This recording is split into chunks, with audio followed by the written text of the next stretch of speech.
Hello, everyone. It's Mark and Ann from CareQuest. We're here on this dreary, rainy Wednesday night. Hurricanes coming through. We've got a lot of rain. And Ann, you're not home. Where are you at tonight? I'm not. I am over in Augusta, You're Georgia. in I'm at Augusta. my Lots. daughter's in So you, Evans.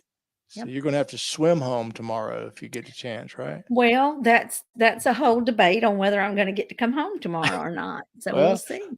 hopefully so. Well, got a good show tonight. Who do we have? Tonight we have Sergeant Brad Mules with us. Sergeant Mules has served as, excuse me, 6 years, veteran of the United States Air Force. And then he worked in security then with the police and law enforcement. He moved from there to working as a patrolman with the Air Force Base in Omaha, Nebraska. He is now a 26-year veteran of the Warner Robins Police Department and has served primarily in I can't talk tonight, criminal investigations, both in the Detective Unit and Narcotics. And I think the thing that draws me to him the most is because as a retired nursing home administrator, he is currently assigned to Adult Protective Services, and he works as the liaison for Georgia out of the Macon office. So I am really excited to talk tonight with him because we're going to talk about scams for seniors and answer some things about abuse and some things like that. Absolutely. Well, let's count this down and let's get Sergeant Brad Mules in the show. So here we go. Great.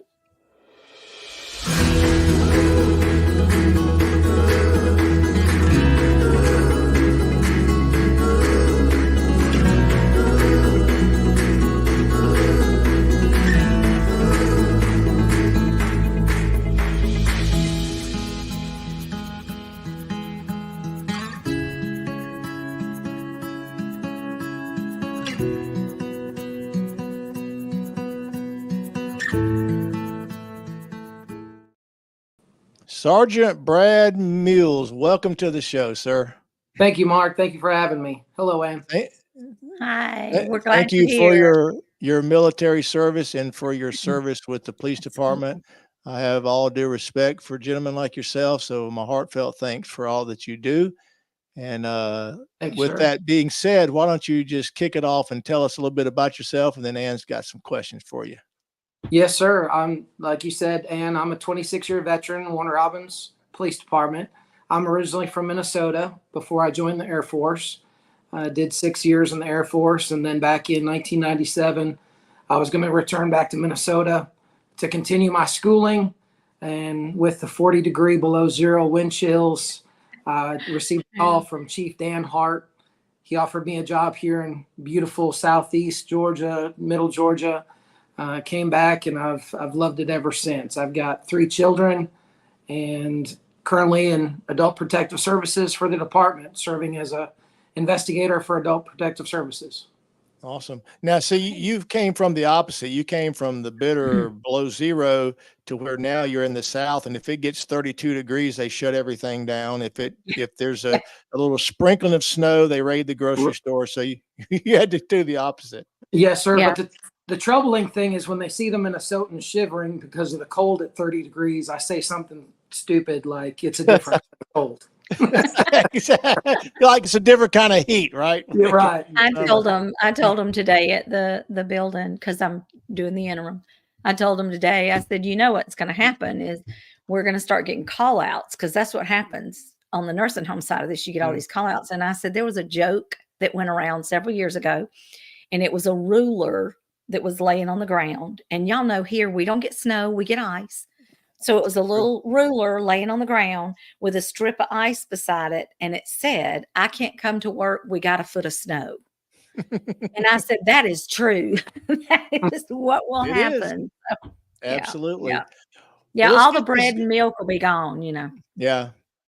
Well, let's get this going to learn a little bit more about what you do and how we can get some information out to protect seniors and their families, how to identify of the many. We live in a scammy world these days, and technology has done nothing but help that be easier to do. So people need to be more aware and vigilant as ever. So, Ann, take it away. So let's talk about what Mark's given us the visual cue. What can somebody do if they feel like elderly or disabled adult is a victim of either physical abuse, exploitation, or neglect? Yes, and certainly if you feel as though anybody, a disabled adult or an elderly adult, is in any danger of any kind, you should certainly call 911. If it's not an immediate 911 in progress issue where maybe you want a police report, a lot of states have the Adult Protective Services online form. And what you can do is you can Google Adult Protective Services in any state that you may reside in. And likely on that web page, they're going to have an online submission form. And a lot of these states have that online submission form that you can write narratively. You can also keep it confidential, and you can say, I believe my neighbor is being neglected. There's a caregiver, there's hospice, there's somebody caring for said victim. And I just want this checked into. And what will happen is a lot of the states have mandates, obviously, within 48 or 72 hours that somebody with the state will come out and they'll check on that individual to make sure they're okay. Okay. Yes. So let me ask something real quick, if you don't mind, because again, I am, my wheelhouse is nursing home, and that's what I've done all these years.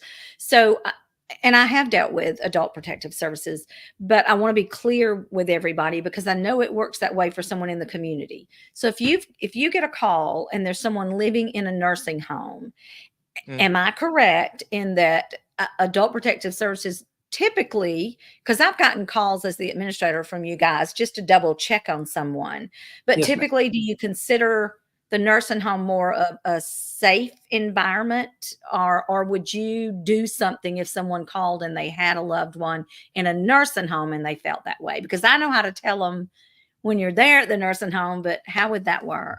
Yes, ma'am. Since I took over the position in November, I just don't blanket and everything's going to be okay at a rehabilitation center, at a nursing home. I don't assume everything's okay anywhere. I will always make contact with a victim. If it's a nursing home, rehabilitation center, there was a report a couple of weeks ago in which the family member was upset. They came to visit said patient in the rehab facility, and they hadn't signed out. There were some discrepancies whether they had signed out. They were out in the sun for a few minutes. Whether it's a nursing home, rehabilitation center, or I'm showing up at your residence, an apartment of any kind, I'm going to verify that that person's being cared for, that they're safe, that they're not being neglected in any way. And no, we will not assume that nursing homes are always taking care of our loved ones and senior citizens. Okay. Well, and Ann, have you come across situations, and Sergeant, have you, to where you'll get a call and someone is in a nursing home or even at a assisted living, community, or memory care? The community itself or the nursing home might not be aware that they've got an abusive caregiver. Sometimes it's sort of like, what in the world is somebody being called for? And you're not even aware, and you find out that you've got someone, a snake in the grass, so to speak, that's mistreating someone. Do you come across? Yes, sir. We have encountered that. Earlier this year. We had an individual that lost her temper with a patient and removed the patient by pulling her by her arms on her back out of her room. Wow. What she did at that time is she forgot about the cameras that were recording during the time. Yeah, you get used to the cameras. Yeah, they do. They forget. Yeah. So she thought she was being smarter than the other employees. So she lifted the woman's shirt where there was the rub burn on her back, and she took a photo with her coworker's cell phone. Well, the photo's time-stamped. Yeah. And then what she did is when the woman was signed in, because she's only there from 8 a.m. until 5 p.m., she went back and made the entry logs when the woman was signed in appear as though she came into the facility with that injury. Whoa. So the family member, after 5 p.m., the woman left the rehabilitation center, went home. They were bathing her, and they found the rub mark on her back. And they went to the nursing rehabilitation center. Of course, the employee was still there claiming, I took a photo when she came in. That was previous injury. It was a previous injury, not thinking that the photo that we would investigate was time-stamped in the middle of the afternoon, which subsequently matched the surveillance video showing her.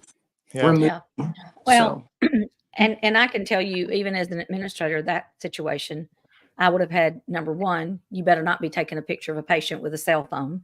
That's a HIPAA violation. So you don't do that. Oh, good point. Yeah. No, you do not do that. We stop families from taking pictures because they want to take a picture if they're trying to take a picture of their mom sitting in the chair to show a family member. That's one thing, but we just have to be real careful with that. But Mark, to answer your question, it typically, for an administrator, it's, we can't know. You can't always know who is or who isn't until something happens. I mean, that's, but we get allegations all the time. You get allegations and, people complaining about things and all of that. So the way it works in the nursing home side is that if we get an allegation of abuse, then that's reportable to the state, and we have 2 hours to report. So the state they come down hard on you for that. If you don't report, you're going to be in trouble for that, so we have 2 hours in which to report that. And then we have 5 days that we have a report to turn back into them. But we have to give an initial report, and we have to say what we did to protect the resident that is making the allegation, whether it's the resident making it, family making it, whoever. We still have to say what we've done to protect that resident. So we do have all that in place in the nursing home, on the nursing home side of it. Now, does that mean that everything doesn't get reported to us? I mean, it doesn't. We can't, and I can't be there 24/7, and no one can be, to know about those things. But I've not had in all my years, thank goodness, I've not had someone go over my head to Adult Protective Services to report an abuse. I've had families come to me. I've had staff report other staff, even for neglect. I'm out here working my fanny off to take care of these residents and do the right thing, and you're not. So I've had that situation too. But fortunately, I've not had Adult Protective Services called prior to my knowing and already having reported something to the state. Well, before we move on, I need to ask this, because life is life, right? And you're dealing with sensitive. Hang on, my other co-host, come here.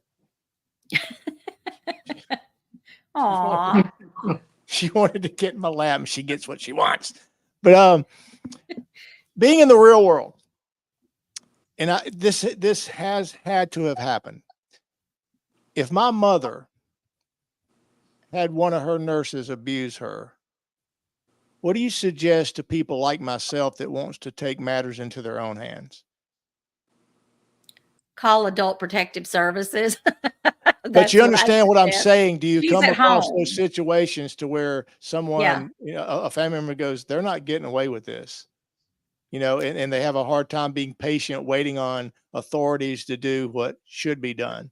Do you come across those types of situations? I haven't since I've been in this position, but at that point, you would just have to tell people, to stay calm, de-escalate anger, and please. A lot of times people get frustrated with Adult Protective Services. They also get frustrated when a law enforcement aspect is mutual with the Adult Protective Services, where there may be an investigation, there may be interviews, there may be pulling of surveillance video. It may take time. But the most important thing is initially the investigation started, that person is no longer endangered. If there's any removal from said possible suspect, possible, person that's neglecting that loved one. And then unfortunately, investigations do take time, both APS with the state level, with us with the Macon level, and law enforcement and the prosecution. Yes, sir. Yeah. But I do want to say, Mark, just to dovetail off of that, because and I said call protective services, 911, whichever you're going to do. I certainly would remove that person. And I've been through that with my own mom. When we had sitters at home, we went through that. So getting that sitter away from your parent, from your loved one, is first and foremost, to get them away from them. You can address them in another room. You can address them outside, whatever, but get them away from your loved one. But I would definitely call 911 or Adult Protective Services and let them handle it, because you can't take their license. But if you go through law enforcement, Adult Protective Services, and it gets through where it's a legal issue and they are dealing with it, the state of Georgia can get involved with a nursing license or anything. And to me, the important part is, if it's someone that's licensed, I don't want them going and taking care of somebody else. Yeah. You don't want that to happen. And if they're involved, if APS is involved, or law enforcement, then the chances of that person getting to continue to be a caregiver, especially if it's validated, is much slimmer. Yeah. Well, that's touching on one aspect of what you do as far as the elder abuse and stuff. So, Ann, what do you want to present on this? So this is stuff too that I think this is so important. So if somebody gets a letter in the mail, and they are telling them that they won the lottery, don't we all want to get that, and it really be true? So talk about that a little bit. What should they do? Yes, ma'am. And not to downplay this, we've had dozens and dozens of people complete reports. We as a department, we do public service announcements from time to time saying, if you've been a victim and you've sent money and you've been a victim of this lottery scam, please do a report. Let's see if they're, identifying themselves as a certain person. But to make light of it I'm not making light of it. If it's too good to be true, chances are that it's too good to be true. Mm-hmm. They're printing off these forms, and we have several of them that we've confiscated through police reports and investigations. But it'll say you've won the Publishers Clearinghouse. You've won $14 million. However, before we send you the $14 million, you need to send us $49.95. You need to send us $5,000. Call this number immediately, 72 hours, or someone else is going to get the winnings. And then they hope to get somebody on the phone. And this will go into like, how can we spot these scams? Mm-hmm. If you call those numbers, typically they're going to be out of a call center. Typically from time to time, the majority of our investigations, they don't speak clear English. Mm-hmm. They speak broken English, and they will not want you off the phone. So if you call and say, I've won $14 million, I'm ecstatic.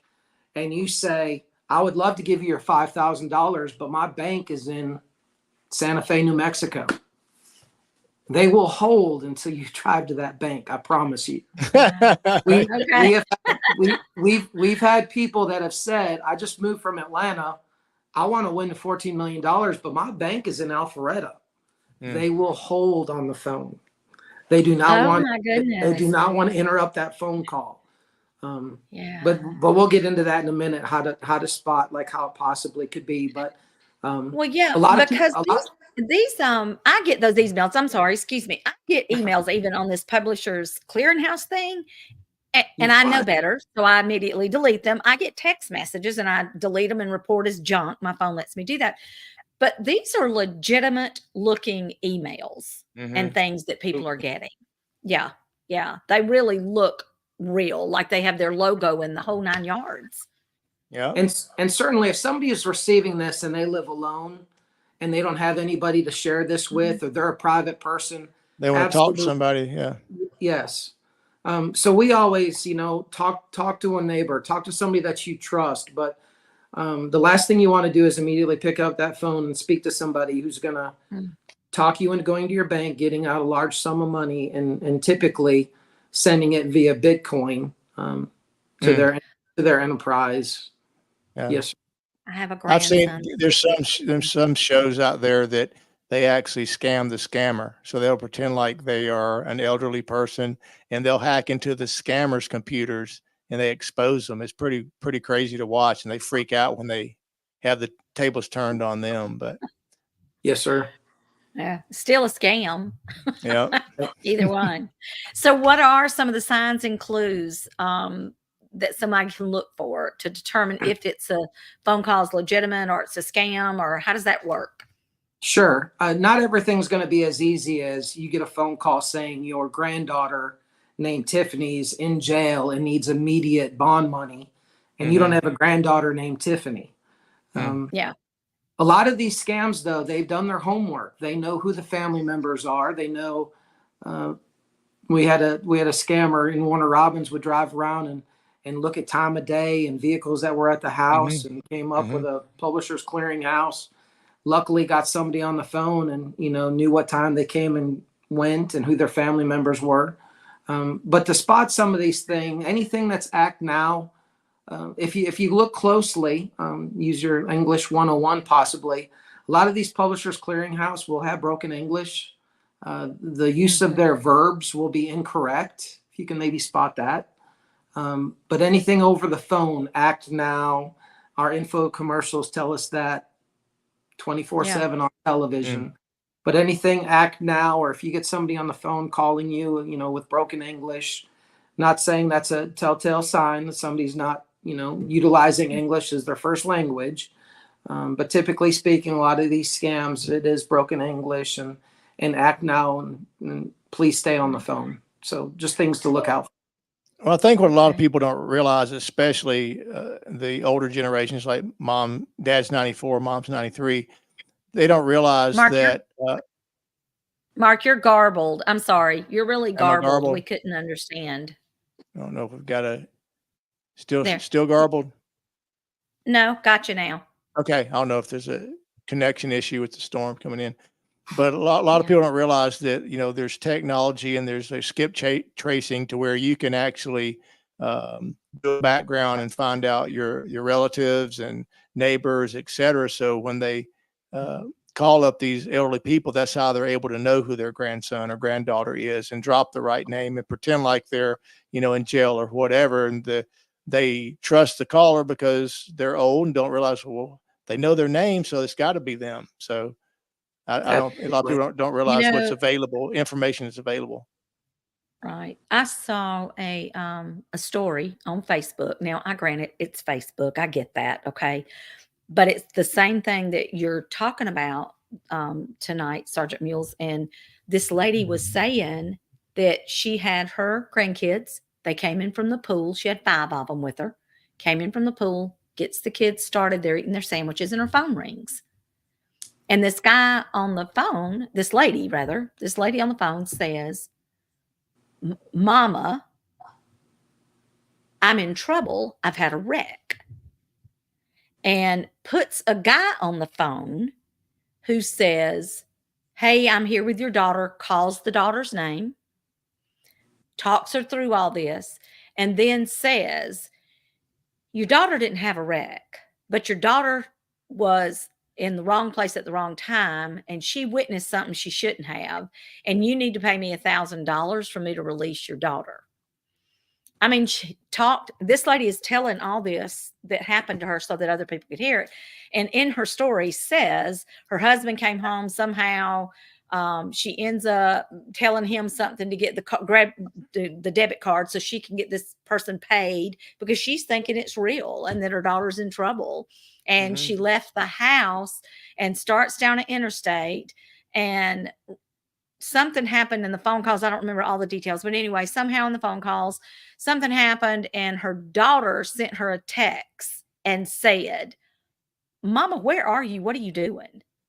The dad had called the daughter just to check, and the daughter texted the mama. So when she hung up on the guy calls back and says, "You don't hang up on me." And then she realized, and she was turning around to go back home at that point, and said, "No, I've talked to my daughter. You don't have my daughter," and all that kind of thing. But does that happen a lot?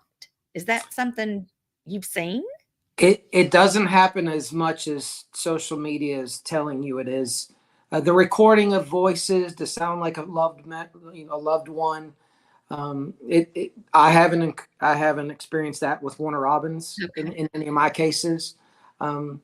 We did talk about this at one of my meetings I did at one of the local churches, and somebody came up with a good idea. They said, if you have loved ones, granddaughters, nieces, and nephews, possibly come up with a keyword that if a family member or a granddaughter or grandson calls you, if hurricane, if the word hurricane is used, or I'm standing roadside with somebody and I can't speak because I may be in shock because I was just in a traffic accident. I may be able to communicate that keyword so that mom, dad, grandma, loved ones, that they certainly know it's me and I need help. Yeah. Mm-hmm. Oh, that's a great idea. Yeah. My family, we all know Andy Griffith Show, right? Yes, sir. It reminds me, either people are going to get this and laugh, or they're not going to get it. But it was a scene when they thought Andy was in trouble, and so Gomer was supposed to do the secret, bird call. To let everybody know. And it was hooty hoo, hooty hoo. So that'll be my family's keyword is hooty hoo. I have to admit, I originally from Minnesota. I wasn't raised on the Andy Griffith Show, so I'm still trying to catch up. Somebody will make a comment like that, and I'll say, I've seen that one, or I've seen parts, or I'm still trying to catch up. And well, I'm sorry you weren't raised on it, because it was good. Good ones. Was there anything that you would like to add before we go? Because I know this is a broad topic and you cover a lot of different things, but is there anything you'd like to just add that you feel maybe important? Yes, sir. I would just like to tell everybody, if they ever have any questions of whether it's someone's being neglected, exploited, abused in any kind, feel free to get on that site, call 911 if they're in immediate danger. But just reach out to people, whether you're involved in a church or whether you have friends or a community or loved ones, even if you're isolated and you decide, you live by yourself. Just, you can call 911 at any time. I can speak for Warner Robins Police Department. We do a fantastic job.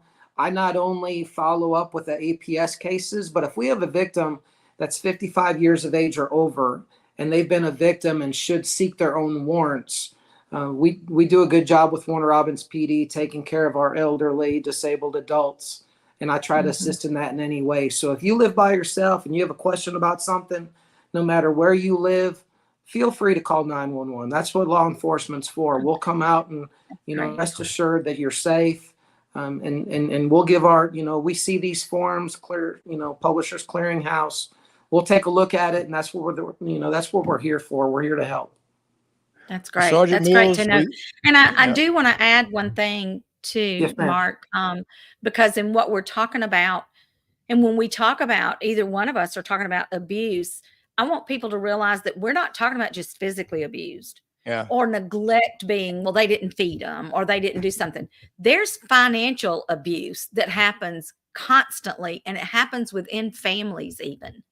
Absolutely. I have seen it a bunch of times in the nursing home, even when someone admits, to the nursing home, and then we find out daughter, son, whoever. I had a situation where a grandson was living with grandmama, so was his mama, so grandmama's daughter living there. She moves out to South Georgia with her boyfriend and sells the house somehow out from under grandmama, talked her into putting in her name, sells it out from under both of them. Yeah, things like that. People taking their Social Security checks, even if it's on a debit card. So all of those things are still considered abuse or exploitation. And those should be called to Adult Protective Services. If you're in the community, by all means, if you think a neighbor or you feel like a family member is taking mama's checkbook and spending her money and shouldn't be happening that way, then call and at least let them come out and check in on it. Absolutely. Yeah. Well, good stuff. Well, Sergeant Mules, thank you for joining Ann and myself tonight. And I think it goes without saying that, share the video. I think that awareness is the number one thing. I think conversations need to take place. So have conversations with your family members, talk about these things. Do not think it cannot happen to you.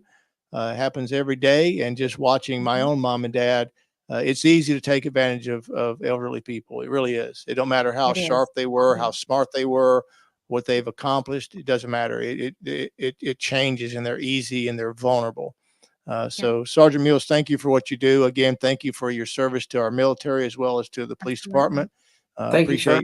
Appreciate guys like Hey, you, and Ann, thank you. And Yep. Yeah, really enjoyed it. Thank you so much for coming on. And please, everybody, do know, I know you mentioned speaking to a church, and you will go out and do talks to churches and assisted livings, even things like that, correct? You'll go out and speak with them? Absolutely. Just reach out to Warner Robins Police Department, Sergeant Brad Mules, and they can transfer the phone call, and I'll be happy to speak to anybody and share this information.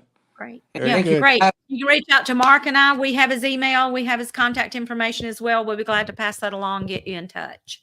absolutely. Well, Ann, be safe driving home. Sergeant Mules, you guys be safe. We got a lot of rain coming in, so get your boat and your rafts ready. But thanks for watching, tuning in, and until next time, we will see you on the next show.